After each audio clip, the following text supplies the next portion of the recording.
નમસ્કાર વિદ્યાર્થી મિત્રો, હું તૃપ્તિ દવે આપનું સ્વાગત કરું છું. બાળકો, ધોરણ 8 વિજ્ઞાનમાં આપણે પહોંચ્યા છીએ પ્રકરણ 10મું, જેનો પહેલો ભાગ આપણે પહેલા વિડીયોની અંદર જોઈ લીધો, જેમાં આપણે યૌવનારંભમાં થતા ફેરફારો જોતા હતા.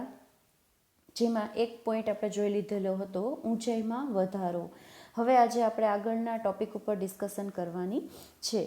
એકવાર ફરીથી જોઈ લઈએ કે શરૂઆતમાં આપણે જોયું હતું તરુણાવસ્થા અને યૌવનારંભ, એટલે કે શરૂઆત કેવી રીતે થાય છે, કેટલા વર્ષની ઉંમરે થાય છે, તરુણાવસ્થા કોને કહેવાય, યૌવનારંભનો સંકેત કેવી રીતે મળે છે, અને એમાં જે ફેરફારો થાય છે એ ફેરફારો આપણે વન બાય વન જોવાના હતા. જેમાં ઊંચાઈમાં વધારો જે ચાર્ટ સાથે એના કેલ્ક્યુલેશન સાથે આપણે ગયા વિડીયોની અંદર જોયેલું હતું.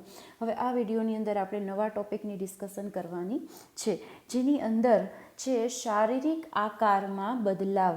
આમાં જે બદલાવો આવે છે, જે આપણું ફિઝિકલ સ્ટ્રક્ચર છે એમાં ચેન્જીસ આવે છે, કે આપણા જ સાથે ભણતા બાળકો હોય તો એના આખા સ્ટ્રક્ચરમાં ચેન્જીસ જોવા મળે છે. એના ખભાનો ભાગ મોટો થઈ ગયેલો જોવા મળે છે. જે નાના ધોરણમાં તમે જે હતા એના કરતાં જ્યારે તમે ધીમે ધીમે મોટા થાઓ છો એમ તમારામાં ફેરફારો જોવા મળે છે.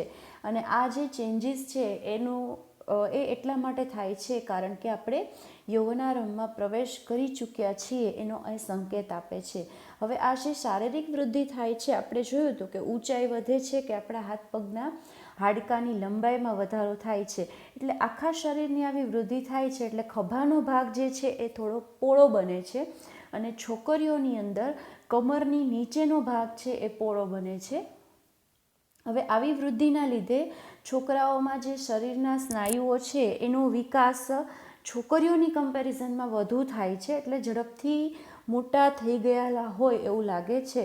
એટલે જે તરુણાવસ્થા છે એમાં જે ફેરફારો જોવા મળે છે એ અલગ અલગ હોય છે. છોકરાઓમાં જુદા હોય છે અને છોકરીઓમાં જુદા હોય છે. એના પછીનો ટોપિક છે અવાજમાં બદલાવ. જે રેગ્યુલર આપણો વોઇસ હોય છે એમાં ચેન્જ જોવા મળે છે, અને ખાસ કરી અને ગર્લ્સમાં એટલા બધા ડિફરન્સીસ નથી આવતા, પણ બોયઝમાં આ ડિફરન્સ વધુ જોવા મળે છે, જે આપણે સીધી રીતે આપણને ક્લિયરલી દેખાય છે. ક્યારેક ઘણીવાર એવું બને છે કે તમે હવે 8મા ધોરણમાં છો તો તમારી સાથે ભણતા તમારા ભાઈબંધ દોસ્તારો છે તો એનો અવાજમાં થોડો ચેન્જ તમને જોવા મળેલો હોય. ક્યારેક એવું બનતું હોય કે એકદમ આમ ફાટેલો ઘોઘરો અવાજ એ કાઢતા હોય એવું તમને લાગે છે. તો આ ચેન્જીસ જે છે એ શેના લીધે આવે છે? તો એના માટે આપણે જોવાનું છે આપણા ગળાની અંદરની જે ગોઠવણી છે એમાં ફેરફારો થવાના લીધે આ ચેન્જીસ આવે છે.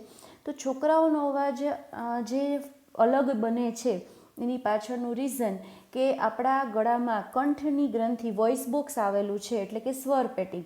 હવે આ સ્વરપેટી છે એમાં વૃદ્ધિની શરૂઆત થાય છે, એ વધવાની, મોટી થવાની ચાલુ થાય છે. અને છોકરાઓની જે સ્વરપેટી છે એ વિકાસ પામે, મોટી થઈ અને ધાર્યા કરતાં ઘણી મોટી થઈ જાય છે.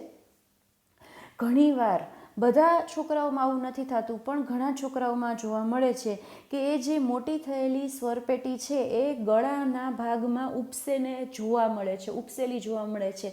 તો ઘણા છોકરાઓમાં તમે જોયું હશે એનો ગળાનો ભાગ થોડોક ઉપસેલો હોય, તો એ છે એ સ્વરપેટી એની વધારે મોટી થઈ ગઈ છે, એના લીધે ઉપસીને બહાર આવે છે. એને આપણે કંઠમણી એવું નામ આપીએ છીએ, એટલે કે એડમ્સ એપલ. અહીંયા આગળ તમને આ સ્વરપેટી એડમ્સ એપલનો જે ભાગ છે થાઇરોઇડ કાર્ટિલેજની નીચે, એટલે કે એડમ્સ એપલ તમને બતાવેલું છે, જે ભાગ ઉપસીને બહાર આવે છે. તો અને છોકરીઓની અંદર આ જે સ્વરપેટી છે એનું કદ નાનું હોય છે, એટલે માંડ દેખાય છે. છોકરીઓના ગળામાં આવી રીતે બહાર ઉપસીને દેખાતી નથી. એટલે જનરલી છોકરીઓનો અવાજ ઊંચો અને તીણો હોય છે. અવાજ એકદમ ઊંચો હોય પણ થોડો તીણો હોય છે, અને છોકરાઓનો અવાજ ઘોઘરો એટલે કે ભારે હોય છે. અને ક્યારેક ક્યારેક તરુણાવસ્થાનો જે સમય હોય ત્યારે છોકરાઓમાં આ જે સ્નાયુઓ છે સ્વરપેટીના, એની જે વૃદ્ધિ છે એ ઇનબેલેન્સ થઈ જાય છે, જેના લીધે એનો અવાજ ઘોઘરો બની જાય છે. પછી ધીમે ધીમે એની જાતે જ એનો અવાજ પુરુષ જેવો થવા લાગે છે. એટલે થોડા સમય માટે આ જે ટાઈમ પીરિયડ છે તમારા માટે એવો છે કે આમાં તમને તમારા શરીરના આવા ચેન્જીસ દેખાશે, તો તમારે ગભરાવાની જરૂર નથી. તમારા અવાજમાં કેમ સડનલી ફેરફાર આવ્યો, તો એના માટે આપણે ડૉક્ટર પાસે દોડવાની જરૂર નથી. એ ધીમે ધીમે સમય સાથે તમારો અવાજ જે રૂટીનમાં જે બોયઝનો હોય છે, યુવાનમાં જે છોકરાઓનો હોય છે, એવો તમારો અવાજ થઈ જાય છે. એટલે થોડા અઠવાડિયા સુધી જ આ રહે છે. થવા પાછળનું રીઝન સમજવાનું છે કે જે સ્વર પેટી મોટી થાય છે, એના જે સ્નાયુઓ છે ઇમ્બેલેન્સ જ્યારે થઈ જશે, એટલે કે એની જે વૃદ્ધિ છે એ કંટ્રોલની બહાર જશે, એક લેવલ સુધી જે વધતું હોય એના કરતાં આગળ પાછળ થઈ જાય, તો અવાજમાં આવા ફેરફારો આપણને જોવા મળે છે. એટલે જે પહેલો ફેરફાર હતો એ છે ઊંચાઈમાં વધારો, બીજો હતો શારીરિક આકારમાં ચેન્જીસ, અને ત્રીજો છે અવાજમાં બદલાવ. એના પછીનો ચોથો ફેરફાર જે છે એ છે પ્રસ્વેદ અને તેલી ગ્રંથિઓની ક્રિયાશીલતામાં વધારો. પ્રસ્વેદ એટલે કે પરસેવો. આપણને પરસેવો થાય છે, સ્કિનમાંથી પરસેવો બહાર નીકળે છે, આ બધું આપણે જોઈએ છીએ. અને તેલી ગ્રંથિઓ જે છે એ આપણા ચામડીની અંદર ગોઠવાયેલી હોય છે. અહીંયા જે તમને આકૃતિ આપેલી છે એ આપણી ચામડીનો આડો છેદ છે, કે જે ચામડીના અંદરના ભાગની અંદર આવી રચનાઓ જોવા મળે છે. હવે અહીંયા આગળ ઉપર જે દેખાય છે બ્લેક, એ આપણા હેર, જે આપણી સ્કિન ઉપર નાના નાના વાળ છે એ છે. પછી એક બધા લેયર્સ છે, ચામડીના જે સ્તર છે, સ્તરના નામ છે. ખાસ આપણે બે ગ્રંથિઓ જોવાની છે, એક છે તૈલીય ગ્રંથિ અને એક છે પ્રસ્વેદ ગ્રંથિ. તો અહીંયા આગળ જે ગુલાબી રંગની ગૂંચળાદાર રચના દર્શાવેલી છે, સ્વેટ ગ્લેન્ડ એવું લખેલું છે, એ છે પ્રસ્વેદ ગ્રંથિ, જેની મદદથી પરસેવો જે છે શરીરમાંથી ચામડી વાટે બહાર નીકળે છે. જુઓ તમે, એનો ઉપરનો ભાગ આપણી સ્કિનના ઉપરના લેયરમાં ખુલે છે, અને એની બાજુમાં જે મોટો વાળ દર્શાવેલો છે, બ્રાઉન કલરનો અંદર સુધી વાળ જે છે, હેર લખેલું છે ઉપર, એની બાજુમાં બ્રાઉન કલરની નાની ગ્રંથિ છે, એ છે ઓઇલ ગ્લેન્ડ, એટલે કે તૈલી ગ્રંથિ. તો આ બંનેની ક્રિયાશીલતામાં વધારો થાય છે. એટલે કે સડનલી આ એજમાં પહોંચો છો ત્યારે તમારી સ્કિન ઉપર ફોડકી થવા માંડે, ખીલ થવા માંડે, આવું બધું થવા માંડે છે. એટલે આમાંથી પ્રસ્વેદ ગ્રંથિ છે, તૈલી ગ્રંથિ છે, લાળ ગ્રંથિ છે, એ ગ્રંથિઓ છે એ પોતાનો જે સ્ત્રાવ છે એ એની સાથે જોડાયેલી વાહિનીઓ દ્વારા કરે છે. અને આ જે અંતઃસ્રાવી ગ્રંથિઓ છે એ અંતઃસ્રાવને સીધા લોહીમાં ભેળવે છે. એટલા માટે આવી જે ગ્રંથિઓ છે, ખાસ કરીને પ્રસ્વેદ ગ્રંથિ, તૈલ ગ્રંથિ અને લાળ ગ્રંથિ, એને આપણે નલિકાવિહીન ગ્રંથિ એવું કહેશું. એમાં નલિકાઓ હોતી નથી. તો પ્રસ્વેદ ગ્રંથિ અને તૈલ ગ્રંથિઓની ક્રિયાશીલતામાં વધારો થવાના લીધે પરસેવાનું પ્રમાણ વધી જશે, પરસેવો વધારે માત્રામાં થશે, અને સ્કિન તમે રાત્રે સૂઈ અને સવારે ઉઠો તો તમારા ફેસ ઉપર, ખાસ કરીને ગાલ ઉપર, નાક ઉપર તમે હાથ લગાવો તો તમને થોડું ચીકાશ પડતો ભાગ દેખાશે આવતો. તો આ બધું આ એજની અંદર એક્ટિવ થતું હોય છે. એટલા માટે આ ઉંમરની અંદર ખીલ થવાના, ફોડકીઓ થવાના ચાન્સીસ વધી જાય છે. એના પછીનો જે ફેરફાર છે એ છે પ્રજનન અંગોનો વિકાસ. આપણે આખું પ્રજનન તંત્ર 9મા ચેપ્ટરની અંદર ભણી ગયા છીએ, એટલે આખું હું પાછું રિવાઇઝ કરતી નથી. પણ આપણને ખબર છે કે જે યૌવનારંભની અંદર જે નર પ્રજનન અંગો છે, જેમ કે શુક્રપિંડ અને શિશ્ન, એનો સંપૂર્ણ વિકાસ થઈ જાય છે, અને શુક્રપિંડમાંથી શુક્રકોષોનું ઉત્પાદન બનવાના શરૂ થઈ જાય છે. અને છોકરીઓની અંદર અંડપિંડનું કદ વધે છે, અને અંડકોષ એમાં બનવાના, એટલે કે પરિપક્વ બની અને છૂટા પડવાના ચાલુ થઈ જાય છે. એટલે અંડપિંડમાંથી અંડકોષો મુક્ત થાય છે.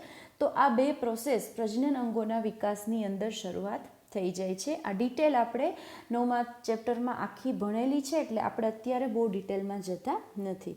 એના પછીનો જે ફેરફાર છે એ છે માનસિક, બૌદ્ધિક તેમજ સંવેદનાત્મક પરિપક્વતા પ્રાપ્ત થવી.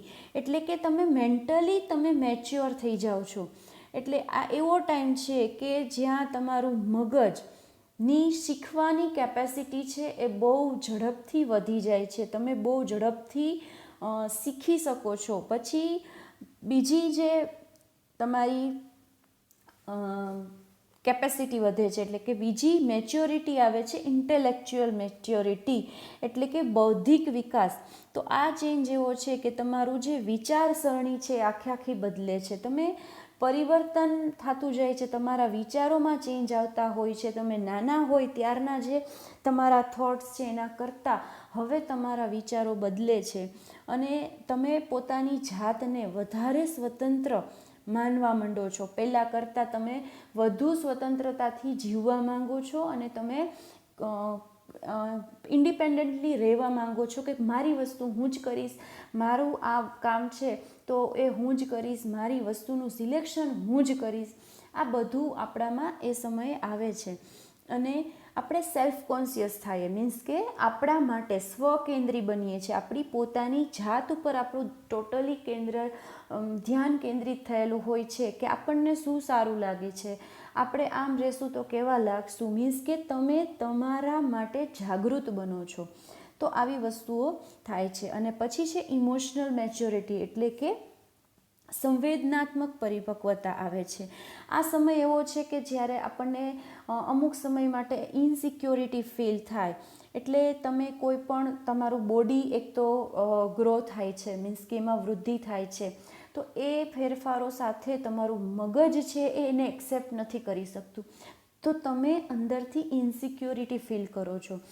આ ઇનસિક્યોરિટીના લીધે ક્યારેક બને છે કે આપણા વર્તનમાં એ દેખાઈ આવે છે, આપણે કોઈ સાથે મિસબિહેવ કરી જઈએ છીએ, આપણા સ્વભાવમાં થોડીક ઉગ્રતા આવે છે, ગુસ્સો જલ્દી આવી જાય છે, કારણ કે આપણું મગજ અને આપણું જે શરીર છે બે એક ઝડપથી ગ્રો થાય છે અને આપણું જે મન છે એ સ્વીકારી શકતું નથી. તો ક્યારેક એવું બને છે કે આ જે તરુણાવસ્થા આવે છે એમાં શારીરિક અને માનસિક જે બદલાવ છે એની સાથે એડજસ્ટમેન્ટ થવાના બદલે ઇનસિક્યોરિટી વધે છે અને આ ઇનસિક્યોરિટીમાં તમે ઘણા બધા એવી ભૂલો કરો છો કે જે પછીથી તમને પસ્તાવો થાય કે આ આપણાથી ખોટું થઈ ગયું, આ આપણે કરવાની જરૂરિયાત નહોતી.